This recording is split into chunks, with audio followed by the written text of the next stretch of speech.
हमारे कई मित्र ये कहते हैं कि आजकल कथा सुनना चाहता कौन है, भजन के बल पर ही भीड़ जुटाई जा सकती है, ऐसी मान्यता बना ली है। पर हमको मुश्किल से एक या दो भजन आपको सुनाते हैं। सब कथा सुनने के प्रेमी जन ही तो बैठे हैं, सब कथा की तो भीड़ है ही है, केवल भजन के सुनने के लिए नहीं बैठे। इसलिए हम लोगों ने बहुत बड़ा ये भ्रम आजकल पाल रखा है कि भजन के बिना कथा चल ही नहीं सकती। भजन अनिवार्य है, होना भी चाहिए, उसका विरोध नहीं है, परंतु यदि भजन ही का आनंद लेना है तो फिर भजन संध्या कराइए। भागवत के नाम पर केवल भजन गा गा करके हर 10 मिनट पर एक भजन और उछल कूद करके ही पूरा समय उसमें चला जाए तो फिर कथा क्या नाम पर क्या हो रहा है। इसलिए जैसे औषधि पान करते समय वैद्य कह देते हैं थोड़ी सी शहद के साथ मिला के खा लेना तो बुरी भी नहीं लगेगी और शहद के सहारे औषधि भी पर्याप्त पेट में जाएगी, आप ठीक भी हो जाएंगे। उसी प्रकार हमारे आचार्यों ने कहा भाई रूखी रूखी कथा लोगों को पसंद नहीं आती तो संगीत का शहद मिला के इनको खिलाओ, पिलाओ, सुनाओ, तो संगीत का शहद मिल गया। पर जब से संगीत का शहद मिला तब से लोगों ने शहद ही शहद खिलाना पिलाना चालू कर दिया। अब शहद से स्वाद तो तुम्हें मीठा मिल जाएगा परंतु स्वास्थ्य थोड़ी मिलेगा। स्वास्थ्य तो तब मिलेगा जब दवाई पर्याप्त मिले। शहद में दवाई भी तो मिली होना चाहिए भाई। इसलिए निसंदेह कथा के रसिक आज भी हैं और इसका प्रत्यक्ष प्रमाण आपकी उपस्थिति के रूप में प्राप्त हो रहा है। बोल भक्त वत्सल भगवान की जय। भाई जैसे आप लोग वक्ता का उत्साह वर्धन करते हो तो वक्ता का भी तो कर्तव्य है श्रोताओं का उत्साह वर्धन करे। ये हमारी कथा सुनने के लिए इतने श्रोता आ रहे हैं और दोनों समय में पधार रहे हैं, तो यही आपकी उपस्थिति आपका प्रमाण दे रही है। तो ध्रुव जी महाराज के पवित्र वंश में ही आगे चल के राजा अंग हुए। अंग बड़े धर्मात्मा पवित्र आत्मा, पर दुर्भाग्य से इनका बेटा हो गया बैन, जो नंबर 1 का नास्तिक। जब पिता धर्मात्मा तो बेटा नास्तिक क्यों हो गया? उसका कारण है कि मातृदोष आ गया। हमारे ऋषि मुनियों ने इसलिए कहा है कितनी रूपवती सुशी बढ़िया कन्या क्यों ना हो, परंतु केवल उसकी सुंदरता पर ही मुग्ध मत होइए, उसके कुल का भी पता लगाइए। कुलीन कन्या से जो संतान उत्पन्न होगी वही संस्कारवान बनेगी। इसलिए हमारे यहां केवल रूप नहीं देखा जाता, गुण भी मिलाए जाते हैं, कुल खानदान सब देखा जाता है। क्योंकि दोनों कुलों से जो दिव्य, दोनों कुल की संतान जो होगी उसमें दिव्यता आएगी। आजकल जो वर्ण व्यवस्था को किनारे करके वर्ण संकरता का संचार हो रहा है, वही विकृति आज हमारे सामने आ रही है। विकास के नाम पर वर्ण संकरता फैलाई जा रही है। गाय को विकृत कर दिया, संकर गाय बना दी। अरे और तो क्या, वनस्पति को भी संकर कर दिया। सुंदर बढ़िया फूल खिलाने के लिए फूलों का भी संक्रमण कर रहे हैं। देखने में तो बड़ा सुंदर लगता है, खुशबू नाम की कोई चीज नहीं। हम विदेशों में जाके देखें, फूल तो एक से एक जबरदस्त, पर सुगंध नाम की चीज नहीं, केवल दर्शनीय। इसलिए ऋषियों ने जो बात कही है उसको पूरी दृढ़ता से स्वीकार करना चाहिए। यदि उसमें आपने अपनी मनमानी और विकृति करने की कोशिश करी तो परिणाम निश्चित रूप से भयावह होगा। गीता में प्रारंभ में ही अर्जुन स्वयं चिंता कर रहे हैं कि इस युद्ध में जब सब वीर समाप्त हो जाएंगे तो वर्ण संकरता फैल जाएगी, परिणाम में लुप्त क्रिया हो जाएगी, लुप्त पिंड हो जाएंगे, पूर्वज सब नरकों में सड़ेंगे, नरकगामी बनेंगे। क्योंकि वर्ण संकरता के द्वारा अपने पूर्वजों को आप किसको देंगे? तिलांजलि, पिंड, सब गड़बड़ा जाएगा, सब व्यवस्था चौपट हो जाएगी। वर्ण संकरता का बहुत दुष्परिणाम होता है। इसलिए सावधान किया। राजा अंग का विवाह मृत्यु की पुत्री सुनीता देवी के साथ हुआ, इसलिए इनके संतान बैन में नाना जी के संस्कार आ गए। एकदम नास्तिक क्रूर स्वभाव का परिणाम यह हुआ, बहन को बहुत समझाने की कोशिश करी पिता अंग ने, पर ये समझ में इसको कुछ नहीं आया। तो महाराज अंग चुपचाप अपने राज्य की एक गुफा में छुप के बैठ गए। प्रजा ने बहुत ढूंढा, पता नहीं चला, तो अंत में सबने मिलके बहन को ही राजा बना दिया। भारत में हमेशा दो गद्दी चलती हैं, राजगद्दी और व्यास गद्दी। राजगद्दी में कुछ गड़बड़ी आती है तो व्यास गद्दी के आचार्य सब इकट्ठे होकर उस पर विचार करते हैं। तो राजा का भी कर्तव्य है कि व्यास गद्दी में गड़बड़ी आवे तो राज सत्ता उसका समाधान करे, दोनों एक दूसरे के पूरक बने। राज सत्ता पर यह दशरथ जी विराजमान हैं, तो व्यास गद्दी पर वशिष्ठ जी विराजमान हैं, जो उनका पूरा मार्गदर्शन कराते हैं। ये हमारे भारतवर्ष की अनादि परंपरा है, जो आज विकृत हो गई है। किसी को भी अब राजा बनाओ और कोई भी व्यास गद्दी पर बैठ जाओ, दोनों ही विकृति हो गई। राजगद्दी में और व्यास गद्दी दोनों में विकृति आ गई। हर विभाग में आपको शिक्षा का मापदंड मिलेगा। तो पढ़ा लिखा आईएएस अधिकारी कोई ऐरा गैरा तो नहीं बन सकता, शिक्षा चाहिए, मेहनत चाहिए। यदि कहीं कोई मेहनत नहीं है तो इन्हीं दोनों गद्दियों में। राजगद्दी पर बैठने वाला महापुरुष कितना शिक्षित है, कोई पूछने वाला नहीं है। कई ऐसे मंत्री देखे जाते हैं जिनको हस्ताक्षर करना भी नहीं आता, अंगूठा लगाते हैं। ये हालत है शिक्षा की, राजगद्दी की, कोई पूछने वाला नहीं। और यही हालत धीरे धीरे व्यास गद्दी की होती जा रही है। श्रीमद् भागवत की कथा कह रहे हैं और एक श्लोक भी शुद्ध उच्चारण मुंह से करते नहीं बनता, ऐसी स्थितियां आ गई हैं। जिसको चाहो, जिसको कोई मार्ग ना सूझे, व्यास गद्दी पर बैठ जाओ। ये स्थिति, व्यास गद्दी भी विकृत हो रही है और राजगद्दी भी।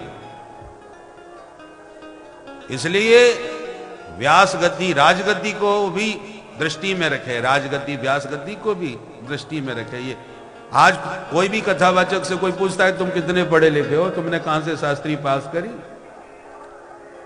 कथा का अर्थ आवे ना आवे, पर कथा से अर्थ आना चाहिए। इसलिए सब गड़बड़ी हो गई। अर्थ प्रधान युग में केवल व्यक्ति को अर्थ दिख रहा है, कैसे कहां से आवे, जहां से आता सुलभ होता है बस वहीं प्रवेश हो जाता है। इसलिए जब अंग महाराज गायब हो गए तो व्यास गद्दी के आचार्यों ने मिलकर के विचार किया कि इसको राज सत्ता पर सौंपी जाए। सभी ने कहा राजा का बेटा है, उसी को वरीयता देनी चाहिए, अवसर उसी को देना चाहिए। पर ये तो दुष्ट है। बोले दुष्ट तो है, परंतु बहुत से आपने देखे होंगे नेता उल्टा सीधा बोलते रहते हैं, परंतु जब गद्दी पर उन्हें बैठा दिया जाता है तो गंभीर हो जाते हैं, फिर माप तौल करके बोलते हैं। इसलिए अभी बच्चा है, जब सत्ता का दायित्व कंधों पर आएगा तो संभल भी जाएगा। ठीक है, मौका दिया जाए। बहन को बैठा दिया।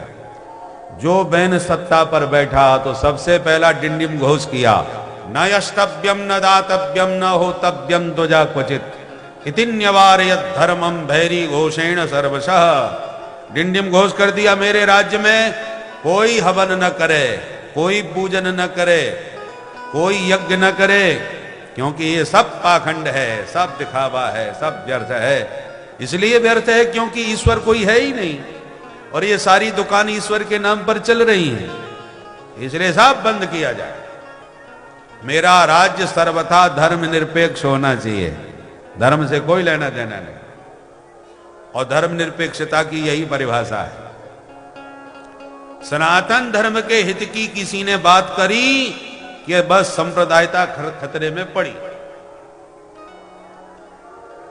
तो धर्मनिरपेक्ष की पहचान क्या है?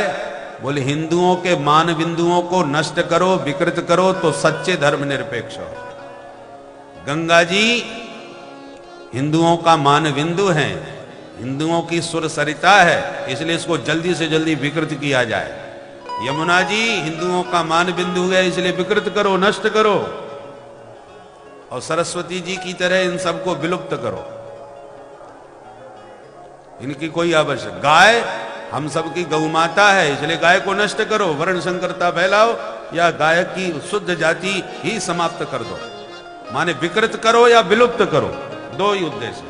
यदि बच भी जाए तो विकृत हो जाए, और कोशिश ये की जाए कि विलुप्त ही हो जाए। तो यदि इसमें आप सहभागिता दिखाते हैं तो आप धर्मनिरपेक्ष हैं, और यदि इनके हित की बात करते हैं तो धर्मनिरपेक्षता के विरुद्ध आप आचरण कर रहे हैं, ऐसा मान्यता बन गई है। आप सांप्रदायिक कहलाने लगेंगे यदि इनके हित में आपने कुछ किया तो।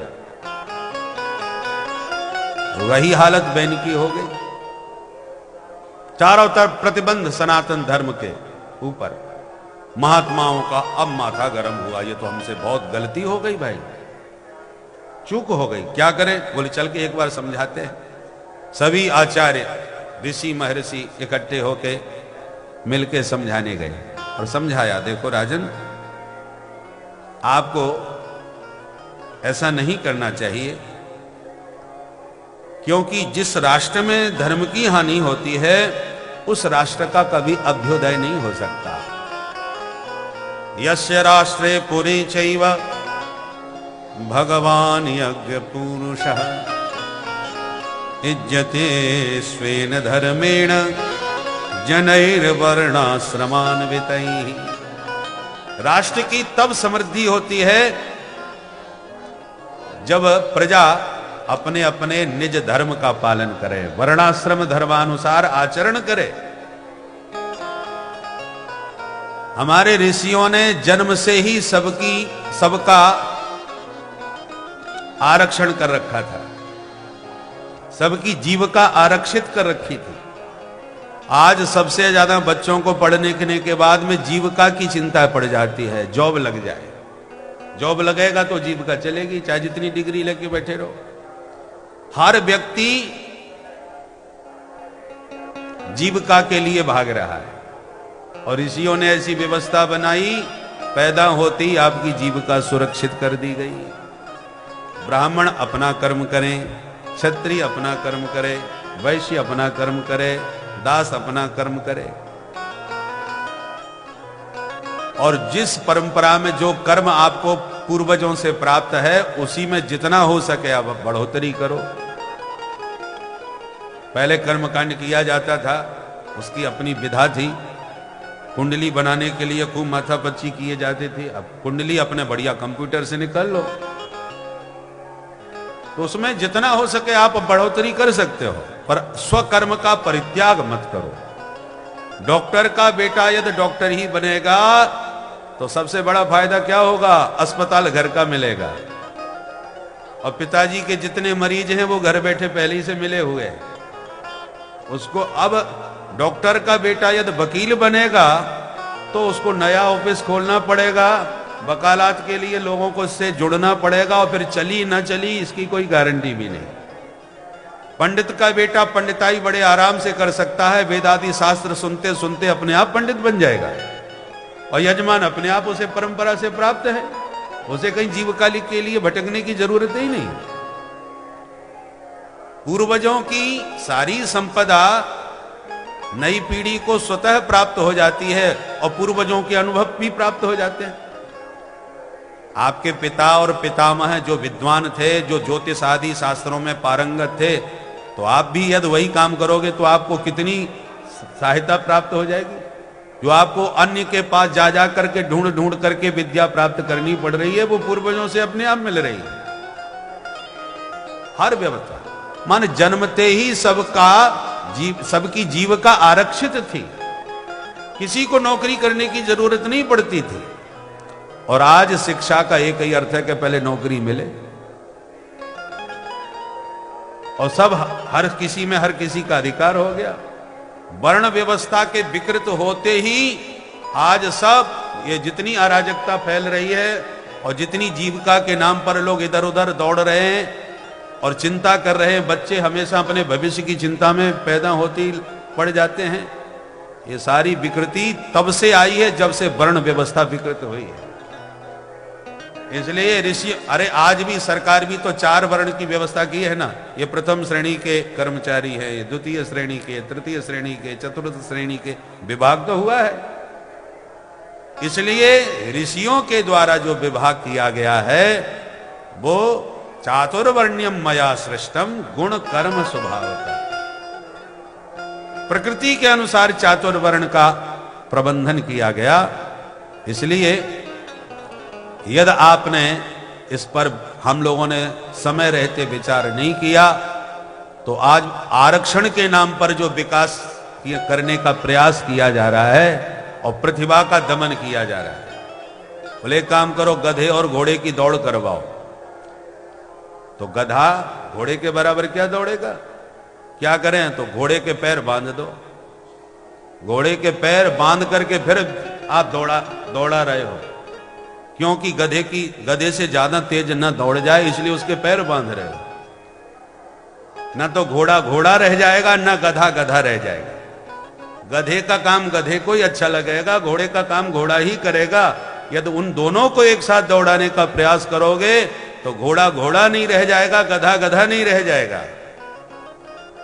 उसी प्रकार प्रतिभाओं का दमन करके आप जो विकास का आरक्षण प्रदान करके उनको विकसित करने का प्रयास कर रहे हैं, तो परिणाम क्या होगा?